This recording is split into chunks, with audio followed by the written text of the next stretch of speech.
The blind date was empty until a little girl walked in and said, "My mommy is sorry she's late."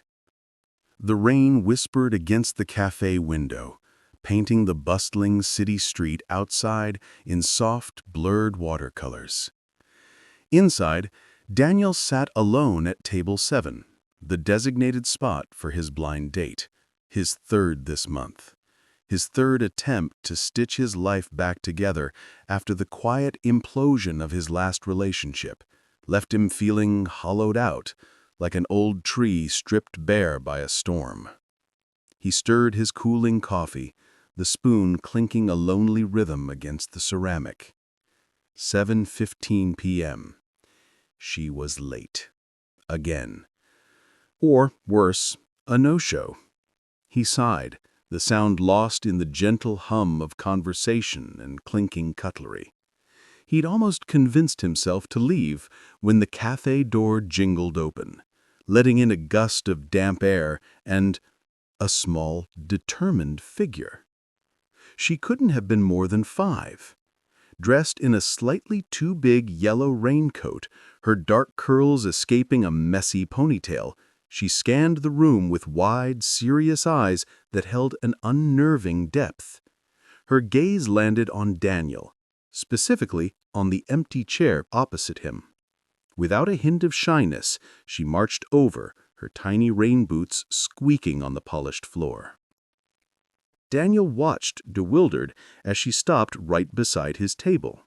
She planted her hands on her hips, took a deep breath that puffed out her cheeks, and announced in a voice clear as a bell cutting through the cafe's murmur, "My mommy is sorry she's late."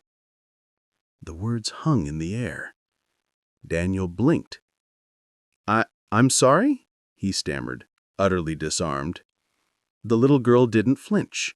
She pointed a small, slightly grubby finger at the empty chair. "That's for her. She's parking the car. She said to tell you she's really, really sorry. And," she paused, her brow furrowing in concentration as if recalling a vital script, "and she said to tell you she knows you probably think this is weird, but she saw your picture and she had to come even if she was late. She said you looked like someone who needed a friend."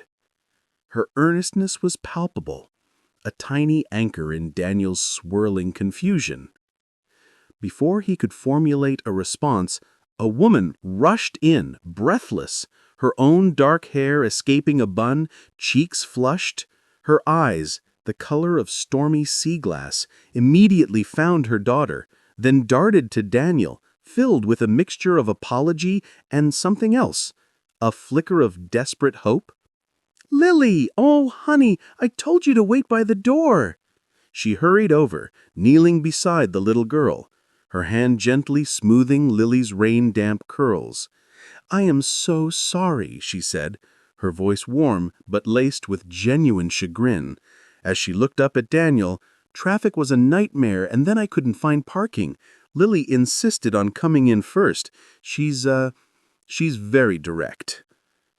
Daniel found himself smiling, a real one, for the first time in weeks. It's okay," he managed, his earlier cynicism melting under the combined force of Lily's blunt honesty and her mother's flustered sincerity. She delivered the message perfectly. He gestured to the chair. "Please, sit." As the woman, Elena, she introduced herself, settled into the seat, Lily immediately climbed onto her lap, wrapping small arms around her neck. The awkwardness Daniel expected never materialized. Instead, Lily became the unexpected, perfect conduit. She asked Daniel about his coffee.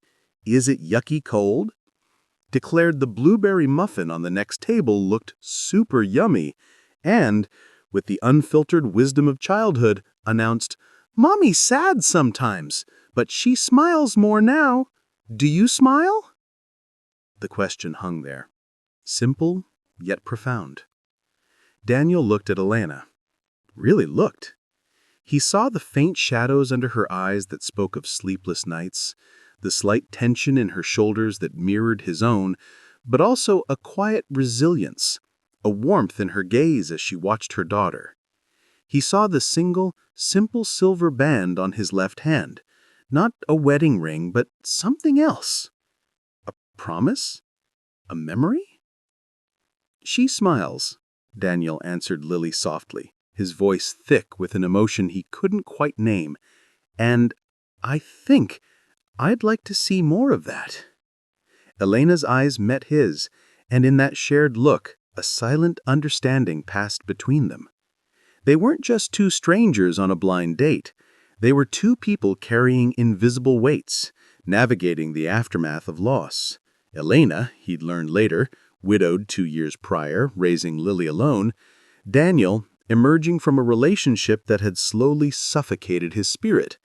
Their paths, orchestrated by a well-meaning friend who knew both their quiet loneliness, had converged not just for romance, but for something deeper. Recognition. Lily, sensing the shift, wriggled down. "Can I have a muffin?" she asked, already eyeing the display case. While Elena went to order, Daniel watched them. He saw the way Elena patiently explained choices to Lily, the gentle firmness mixed with infinite tenderness. He saw Lily's absolute trust, her bright, unburdened spirit. It was a picture of love that wasn't grand or dramatic, but steady, resilient, and fiercely protective. It was the kind of love he'd forgotten existed. When Elena came back with a muffin miraculously intact and 2 fresh coffees, the conversation flowed easier. They talked about Lily's obsession with dinosaurs, Daniel's job restoring old books, the quiet ache of missing someone, and the tentative hope of new beginnings. The rain outside softened to a gentle patter. The empty chair wasn't empty anymore. It was filled with possibility, anchored by the small, miraculous presence of a 5-year-old who delivered more than just an apology. As they left the cafe later, Lily holding Daniel's hand in one of hers and Elena's in the other, the city lights reflecting in the wet pavement, Daniel felt the hollow space inside him begin to fill. Not with the frantic energy of new infatuation, but with a quiet, steady warmth. Love and fate hadn't just collided, they'd been gently, perfectly orchestrated by the smallest voice. Lily's simple message, "My mommy is sorry she's late," hadn't just explained a delay, it had been the first note in a new song. A melody of healing, understanding, and the beautiful, unexpected miracle of finding your person and their whole world sitting right across from an empty chair. The blind date hadn't been empty at all. It had been waiting for its heart to walk in, wearing a yellow raincoat and holding a mother's fragile, hopeful love in her tiny hands. And in that moment, Daniel knew with absolute certainty that his own broken heart had just found its missing piece. If you believe in kindness and second chances, please like, share, and subscribe to ACA Storytales for more emotional stories. Your support helps us spread hope to millions. Thanks for watching.